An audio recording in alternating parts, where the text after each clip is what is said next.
Welcome back to HFS Health. Today, we are diving into a crucial topic, bladder cancer. It's important to be aware of potential signs and symptoms so that we can take proactive measures for our health.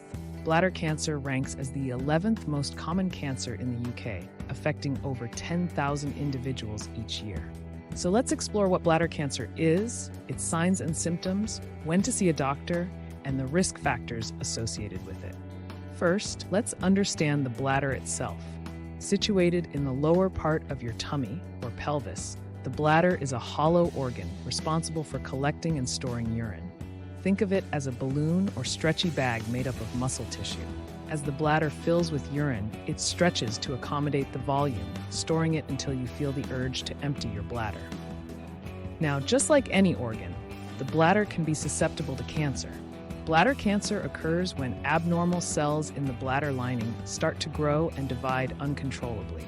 The bladder consists of various layers of muscle and tissue, and bladder cancer can either be localized within the first few layers or advance and spread deeper into other parts of the body. Let's explore the signs and symptoms of bladder cancer. The most common symptom is blood in the urine, known as hematuria. Approximately 80 out of 100 people with bladder cancer experience this. It's important to note two things here. Firstly, you might visibly see blood in your urine, which typically appears bright red, but sometimes it can appear dark brown or pink. Secondly, there are instances where the blood is not visible to the naked eye. In such cases, a urine dipstick test can detect even small amounts of blood. It's a simple test that your doctor can perform. If you notice blood in your urine, whether visible or not, it is crucial to see your doctor promptly. Aside from hematuria, there are other potential symptoms of bladder cancer. These include increased frequency of urination, a sudden and urgent need to urinate, or a burning sensation during urination, referred to as dysuria. However, it's important to mention that these symptoms are often caused by other conditions rather than cancer. For example, a burning sensation and unusual odor could be indicative of a urinary tract infection. Nevertheless, if you experience any of these symptoms, it's best to consult with a healthcare professional for a thorough evaluation. When bladder cancer spreads or becomes more advanced, additional symptoms may arise. These include unexplained weight loss, pain in the back, lower abdomen or bones, and persistent fatigue. It's crucial to understand that while these symptoms may indicate bladder cancer, they can also be caused by other medical conditions.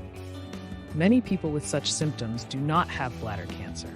However, it is always important to err on the side of caution and seek medical attention, particularly if you observe blood in your urine. Timely diagnosis allows for more effective treatment, even if it turns out to be a different condition like an infection that can be promptly treated with antibiotics.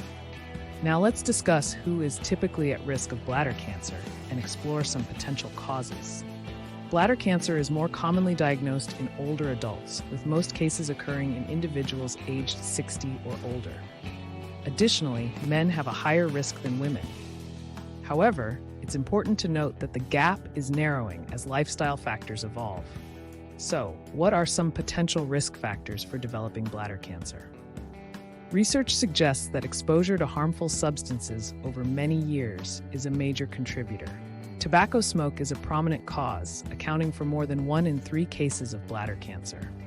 If you're a smoker, quitting is the best step you can take to reduce your risk.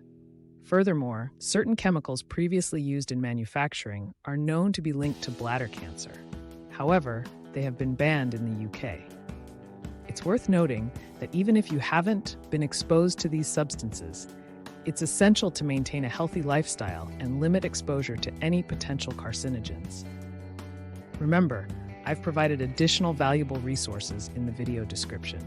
They contain links to trusted websites where you can find more information about bladder cancer, its treatment options, and support networks.